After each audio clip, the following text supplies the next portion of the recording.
Antes de começar o vídeo, queria dar alguns recados. Inscreva-se no canal caso você não seja inscrito ainda. Já deixa seu like aí no vídeo. E no final vai ter um mapa mental da aula de hoje. E depois uma resolução de um exercício que já caiu no Enem. Tem um cara na filosofia que chama Sócrates. Aí, quando o aluno vai estudar a filosofia pré-socrática, ele acha que os filósofos que existiram antes de Sócrates, que é uma grande mentira. A filosofia pré-socrática tem esse nome porque ela trata de uma temática diferente daquela que vai ser tratada de Sócrates e seus discípulos. E muitos dos filósofos pré-socráticos foram contemporâneos do Sócrates. Então é errado dizer que a filosofia pré-socrática existiu só antes do Sócrates. A filosofia pré-socrática é classificada como cosmologia, porque ela vai se preocupar com a origem do cosmos, com a origem do universo, como que tudo se formou, como que tudo se originou, como que todas as coisas que existem hoje se formaram. E eles são chamados também de primeiros físicos, porque eles trabalhavam com a physis, que nada mais é do que natureza. E essa physis é o princípio originário de todas as coisas, é o que os gregos vão chamar de arqué. O personagem inaugural da filosofia, e considerados por muitos historiadores como fundador da filosofia, é o Tales de Mileto. Mileto é uma cidade na atual Turquia, mas que na Grécia Antiga era uma colônia grega. O Tales de Mileto era um astrônomo e ele vai falar que a água é a arqué, a água que originou todas as coisas que existem hoje. E quando ele afirma que a água é a arqué, ele pega um elemento da natureza e coloca como fundador da própria natureza. Desse modo, ele exclui a concepção de que o mundo é de origem sobrenatural. Ele exclui a existência dos deuses como fundador do mundo. Só que o Tales, ele foi muito importante por essa afirmação, a água é arqué. Ele que começou esse debate.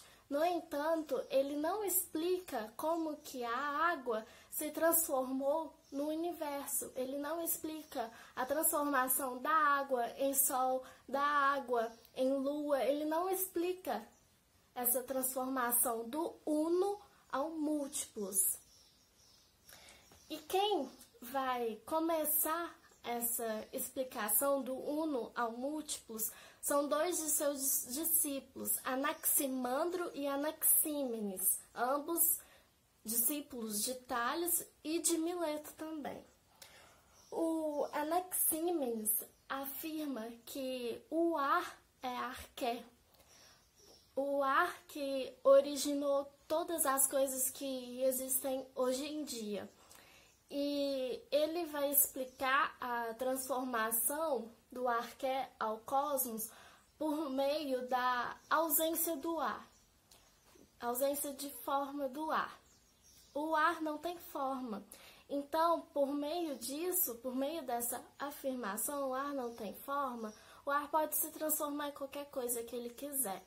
Então, essa é a explicação do Anaxímenes. O ar é arqué e ele tem ausência de forma. O Anaximandro possui outra concepção sobre a arqué.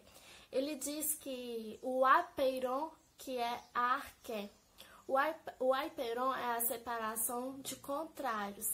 Foi a partir da divisão entre o quente e o frio que surgiu as coisas, que surgiu o sol, a lua e os astros derivados do calor, o céu, a terra e o mar derivados do frio. Outro filósofo que vai explicar a transformação da arqué no cosmos, do uno ao múltiplos, é o Pitágoras, fundador da escola pitagórica. Pitágoras de Samos, a ovelha negra da filosofia, né, vai falar que a arqué é o número é que originou tudo que existe hoje, porque para a escola pitagórica, o princípio originário é uno e imutável, contendo em si a paridade e a imparidade das coisas, desdobrando a physis e os seres em sua totalidade. E finalmente Heráclito de Éfeso, filósofo do fogo, um dos meus filósofos favoritos. O Heráclito de Éfeso, ele vai falar no devir, o fluxo constante das coisas, o fluxo constante de mudança. E isso que rege o mundo, o vir a ser. O Heráclito tem uma frase bastante famosa, que é: ninguém entra em um rio duas vezes, porque o homem já não é o mesmo e nem as águas. Nessa frase ele está falando que o devir é eterno e a estabilidade é ilusória. Por isso que o fogo é o logos, o fogo é a razão da multiplicidade dos seres. E por meio dessa frase, o devir é constante e a estabilidade é ilusória, vai surgir um primeiro conflito na filosofia, que é muito importante saber disso, porque vai refletir na filosofia moderna e pós-moderna, que é o conflito entre Heráclito e Parmênides. Parmênides é um filósofo que vai refutar, ele não acredita no devir, ele não acredita que a mudança é constante, ele acredita na imutabilidade das coisas, que as coisas são imutáveis, porque a mudança é ilusória, a mudança é perceptível só aos nossos sentidos e os nossos sentidos nos enganam. Então, ele vai levar em questão uma grande pergunta: o que é o ser? E a resposta é bem óbvia: o ser é e o não ser não é.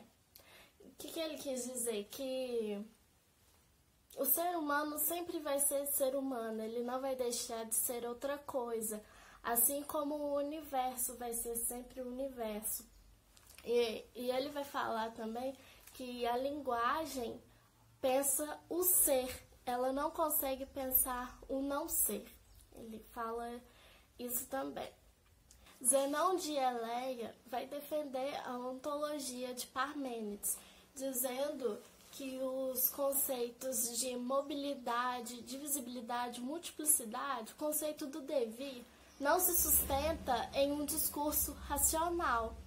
Ele vai defender essa ideia com o paradoxo de Aquiles. Aquiles é um personagem mitológico grego que possui como principal característica a sua velocidade. E o Zenão de Eleia vai falar assim: coloca numa corrida a tartaruga, uma tartaruga qualquer, e o Aquiles. Se a tartaruga sair na frente, o Aquiles nunca alcançará a tartaruga. Por mais veloz que ele seja, ele nunca atingirá a distância que a tartaruga está. Então, com isso, ele fala que os sentidos nos enganam, que a estabilidade é constante, que o devir que é ilusório aos nossos sentidos. E esse conflito entre Heráclito e Parmênides, entre a cosmologia e a metafísica, por assim dizer, vai repercutir pela filosofia durante muitos anos. E muitos filósofos, após Heráclito e Parmênides, ou contemporâneos a eles também, tentaram conciliar a teoria desses dois importantes filósofos, como os pluralistas. Empédocles, Anaxágoras, Leucipo e Demócrito conservam o ser em sua eternidade e imutabilidade, pensando o ser como pluralidade. e eles vão falar que o devir é composição e decomposição, e não transição. Então é isso, esses são os principais pré-socráticos e sua concepção sobre a arqué, sobre o princípio originário do mundo. Então agora fica com a resolução do exercício e até o próximo vídeo.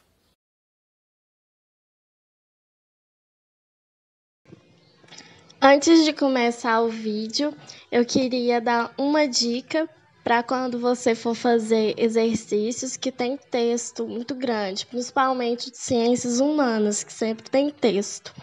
Primeiro, leia a pergunta do texto. Se você já souber a resposta, você marca e passa para a próxima questão. Se não, aí você lê a pergunta, lê a legenda do texto, porque pode te dar alguma dica, e depois lê o texto. Então, vamos lá. As informações do texto exprimem. Então, a gente vai ter que voltar no texto.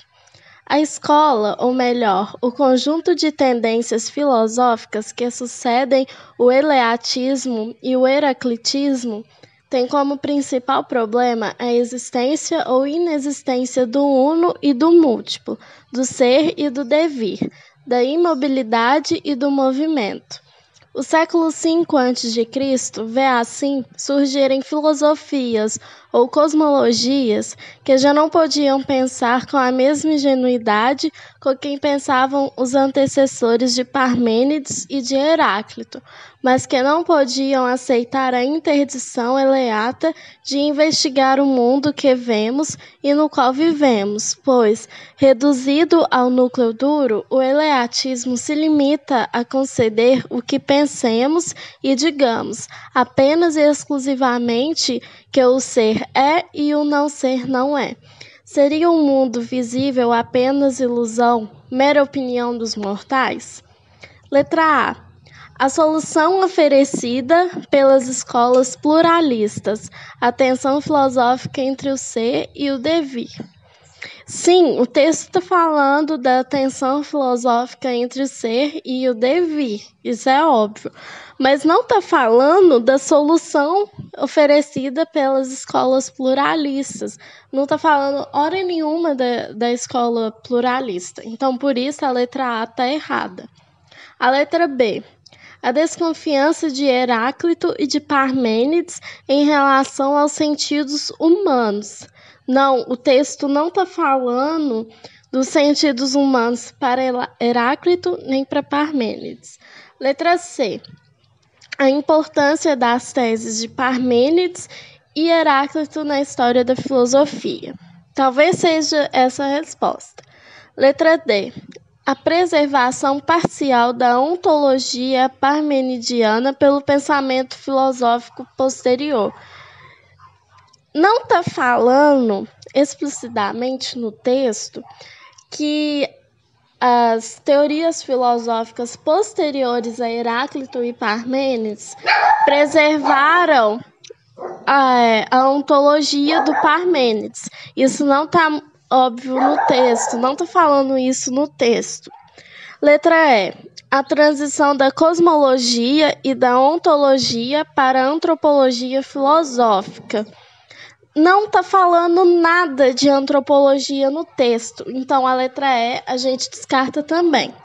Logo, a resposta correta é a letra C, a importância das teses de Parmênides e Heráclito na história da filosofia.